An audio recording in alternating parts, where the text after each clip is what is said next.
అపోస్తల కార్యములు 4వ అధ్యాయము చదువుకుందాం. వారు ప్రజలతో మాట్లాడుచుండగా యాజకులను దేవాలయపు అధిపతియు సద్దుకైలను వారు ప్రజలకు బోధించుటయు యేసును బట్టి మృతులలో నుండి పునరుద్ధానము కలుగునని ప్రకటించుటయు చూచి కలవరపడి వారి మీదకు వచ్చి వారిని బలాత్కారముగా పట్టుకుని సాయంకాలమైనందున మరినాటి వరకు వారిని కావలిలో ఉంచిరి. వాక్యము వినిన వారిలో అనేకులు నమ్మిరి. వారిలో పురుషుల సంఖ్య ఇంచుమించు 5,000 ఆయను. మరునాడు వారి అధికారులను పెద్దలను శాస్త్రులను యెరూషలేములో కూడుకొనిరి. ప్రధాన యాజకుడైన అన్నాయు కయపాయు యోహానును అలెగ్జాంద్రును ప్రధాన యాజకుని బంధువులందరూ వారితో కూడా ఉండిరి. వారు పేతురును యోహానును మధ్య నిలువబెట్టి, మీరు ఏ బలము చేత ఏ నామమును బట్టి దీనిని చేసిదిరని అడుగుగా పేతురు పరిశుద్ధాత్మతో నిండినవాడే ఇట్లనెను, ప్రజల అధికారులారా పెద్దలారా, ఆ దుర్బలునికి చేయబడిన ఉపకారమును గూర్చి వాడు దేని వలన స్వస్థత పొందినని నేడు మమ్మును విమర్శించుచున్నారు. గనుక మీరందరూ ఇశ్రాయేలు ప్రజలందరూ తెలుసుకొనవలసినదేమనగా, మీరు సిలువ వేసినట్టు మృతుల్లో నుండి దేవుడు లేపినట్టు నజరేయుడైన యేసుక్రీస్తు నామముననే వీడు స్వస్థత పొంది మీ ఎదుట నిలుచుచున్నాడు. ఇల్లు కట్టువారైన మీరు తృణీకరించిన రాయి ఆయనే, ఆ రాయి మూలకు తలరాయి ఆయను. మరి ఎవరి వలనను రక్షణ కలగదు. ఈ నామముననే మనము రక్షణ పొందవలను గాని ఆకాశము క్రింద మనుషులలో ఇయ్యబడిన మరి ఏ నామమును రక్షణ పొందలేము అని. వారు పేతురును యోహాను ధైర్యమును చూచినప్పుడు వారు విద్యలేని పామరులని గ్రహించి ఆశ్చర్యపడి వారు యేసుతో కూడా ఉండిన వారిని గుర్తెరిగిరి.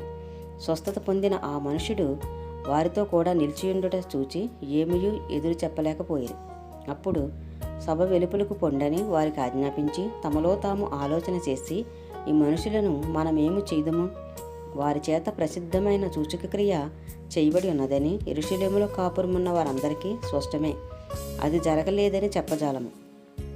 అయినను ఇది ప్రజలలో ఇంకా వ్యాపింపకుండుటకై ఇక మీదట ఈ నామమును బట్టి ఏ మనుషులతోనైనను మాట్లాడకూడదని మనము వారిని బెదిరి పెట్టవలనని చెప్పుకొనిరి. అప్పుడు వారిని పిలిపించి, మీరు యేసునామమును బట్టి ఎంత మాత్రమును మాట్లాడకూడదు, బోధింపకూడదని వారికి ఆజ్ఞాపించిరి. అందుకు పేతురును యోహానును వారిని చూసి, దేవుని మాట వినుట కంటే మీ మాట వినుట దేవుడి దృష్టికి న్యాయమా? మీరే చెప్పుడి. మేము కన్నవాటిని విన్నవాటిని చెప్పక ఉండలేమని వారికి ఉత్తరమిచ్చిరి. ప్రజలందరూ జరిగిన దాన్ని గూర్చి దేవుని మహింపరచుండిరి. గనుక సభవారు ప్రజలకు భయపడి వీరిని శిక్షించు విధమేమీ కనుగొనలేక వీరిని గట్టిగా బెదిరించి విడుదల చేసిరి. స్వస్థపరచుట అను ఆ సూచక క్రియ ఎవని విషయంలో చేయబడినో వాడు 40 ఏండ్ల కంటే ఎక్కువ వయసు గలవాడు. వారు విడుదల నొంది తమ స్వజనుల యొద్దకు వచ్చి ప్రధాన యాజకులను పెద్దలను తమతో చెప్పిన మాటలన్నిటినీ వారికి తెలిపిరి. వారు విని ఏకమనసుతో దేవునికిట్లు బిగ్గరగా మొరపెట్టిరి, నాదా, నీవు ఆకాశమును భూమిని సముద్రమును వాటిలోని సమస్తమును కలగజేసిన వాడము. అన్యజనులు ఎలా అల్లరి చేసిరి? ప్రజలు ఎందుకు వ్యర్థమైన ఆలోచనలు పెట్టుకునిరి? ప్రభువు మీదను ఆయన క్రీస్తు మీదను భూరాజులు లేచిరి, అధికారులను ఏకముగా కూడుకొనిరి అని నీవు పరిశుద్ధాత్మ ద్వారా మా తండ్రియు నీ సేవకుడినైన దావీదు నోట పలికించితివి. ఏవి జరగవలనని నీ హస్తమును నీ సంకల్పమును ముందు నిర్ణయించినో వాటన్నిటినీ చేయుటకై నీవు అభిషేకించిన నీ పరిశుద్ధ సేవకుడైన యేసునకు విరోధముగా హేరోదును పొంతు పిలాతును అన్యజనులతోనూ ఇశ్రాయేలు ప్రజలతోనూ ఈ పట్టణమందు నిజముగా కూడుకొనిరి. ప్రభువా, ఈ సమయమునందు వారి బెదిరింపులు చూచి రోగులను స్వస్థపరచుటకును నీ పరిశుద్ధ సేవకుడైన యేసు నామము ద్వారా సూచక క్రియలను మహత్కార్యములను చేయుటకును నీ చెయ్యి చాచియుండగా నీ దాసులు బహుధైర్యముగా నీ వాక్యమును బోధించినట్లు అనుగ్రహించుము. వారు ప్రార్థన చేయగానే వారు కూడి ఉన్న చోటు కంపించెను. అప్పుడు వారందరూ పరిశుద్ధాత్మతో నిండిన వారే దేవుని వాక్యమును ధైర్యముగా బోధించిరి. విశ్వసించిన వారందరూ ఏక హృదయమును ఏకాత్మను గలవారై ఉండిరి.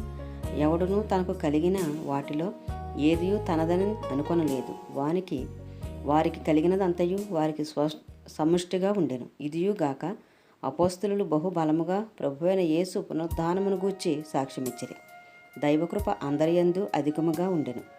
భూములైనను ఇండ్లైనను కలిగిన వారందరూ వాటిని అమ్మిన వాటి వెల తెచ్చి అపోస్తల పాదముల యొద్ద పెట్టుచూ వచ్చిరి.